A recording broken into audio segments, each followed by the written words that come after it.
আমার আমার অনেক ডাক্তার দেখিয়েছি, তারপর অনেক মানে ফকিরের কাছে গেছি, অনেক টাকা নিয়েছে, কিন্তু আমার কেউ কিচ্ছু করতে পারিনি। আমি টিভি দেখেছি, দেখে মহারাজের দেখেই আমরা চলে এসেছি গড়িয়াতে।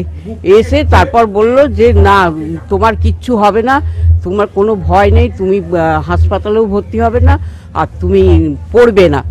এখন আমি অনেক সুস্থ আছি, কিন্তু আমার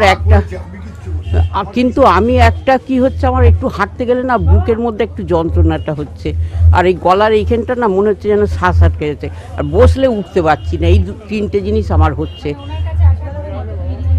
আমি 15 দিনের মধ্যে, হ্যাঁ 15 দিনের মধ্যে, এই যে তাবিজ দিয়েছেন, এই তাবিজ করেছি, 15 দিনের মধ্যে আমি হাঁটছি। মাঝে মাঝে আপনি কামাখ্যায় যাচ্ছেন এবং খুব সম্প্রতি কামেশ্বর এবং কামেশ্বরীর যে বিবাহের উৎসব, সেই উৎসবেও আপনি সামিল হয়েছিলেন, সেখানে ছিলেন। খুব সুন্দর একটি উৎসব। তো সেই উৎসবের কিছু ছবি তো আমরা অবশ্যই দর্শকদের সামনে তুলে ধরবো, এবং প্রকৃত অর্থে এই যে কামাখ্যা থেকে কাজ করাচ্ছে, সেগুলো বোঝার কি কোনো উপায় আছে? কামাখ্যাগুলো কাজগুলো তো 15 দিন, 30 দিন, 45 দিন রেজাল্ট হবে।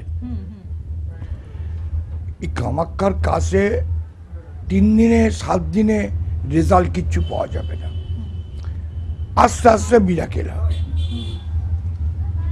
একবারই মিরাকেল হবে না। যেমন ধরো কোনো মায়ের পেটে সন্তান এলো, সন্তানটা তো 2 মাসে হচ্ছে না, 10 মাস 10 দিন গর্ভে থেকে। তারপরে আমাদের এই কাজগুলো একটু সময় নিতে হবে।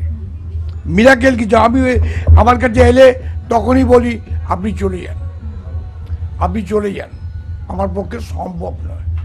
একটা কাজের টাইম আছে। একটা নীলা পাথর, লোকে বলে বালিশের তলায়, মহারাজ কল্যাণেশ্বর ডাইরেক্ট হাতে পুড়িয়ে দেন, মঙ্গলের জন্যে ডাইরেক্ট পুড়িয়ে দেন, এগুলো ডাইরেক্ট হাতে দিয়ে দেন। কেন আমি বিচারটা পেয়েছি। যেমন এই কামাখ্যার বিয়ে, মায়ের যে বিয়ে, সেটা কিরকম বিয়ে তার সমস্ত ক্যাসেট আমি করেছি, তোমাদের দেখাবো। ছেলেপক্ষ এবারে খুব প্রশ্বাস নিয়েছে এই করোনার জন্যে। কত বড় বড় সাধক এসেছে, পাহাড়ি, দেখলে মনে হচ্ছে চোখ মুখ দিয়ে আগুন বেরোচ্ছে। তারা শিবের বিয়েতে বরযাত্রী এসেছে। আবার কামাখ্যার বাসিন্দারা বর কোণে হয়ে যাচ্ছে। এটা চোখে না দেখলে বুঝতে পারে। ঠিক একটা যেমন বিয়ে হয়, ঠিক সেমন কামাখ্যার পেছন দিকে যে ঘরটা দিয়ে ঢুকে দুটো করা আছে, তার উপর শিব এবং দুর্গাকে বসিয়ে করা হয়। আমাকে আর একটা তুমি যুক্তি দিয়ে দেখো, আমি তো দেখতে পেলাম না। একটা 35 বছরের ছেলে,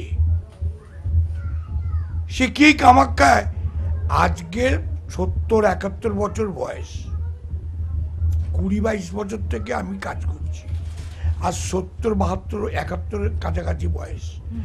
তাহলে আমি এখনো শিখছি। এই 35-30 বছরের ছোকরা, সে বলছে আমি মায়াং গেছি, আমি কামাখ্যায় হোম করছি, আমি তো দেখতে পাচ্ছি না। হ্যাঁ, কলকাতার কয়েকজন তন্ত্র সাধক আছেন যারা কামাখ্যা যান, তারা কামাখ্যাকে হোম যোগ, তাদের নাম কলকাতার বুকে। ইদানিং যারা বলছে এই কথাটা একদম মিথ্যে কথা। আজকে তারাপীঠে আমি খবর পেলাম, আমার বাড়ি আছে ওখানে, যে হোটেলে কোনো জায়গা নেই, ওখানে পর্দা টাঙিয়ে ওপরে চাদর করে হোম করবে, হোম ওখানে করবে। তাই এরা গিয়ে ওখানে হোম টোম করে কাঠ টাট জ্বালায়, লোককে দেখায়। যে আবার ইদানিং আমাকে দেখে অনেকে মাথায় কালো পট্টি পড়ছেন, কালো পট্টিটা অনেকে বলবে অঘরি, এরকম অনেক মানে ডিটেলস, তবেই কালো কাপড়টা গুঁড়ো দিয়েছে।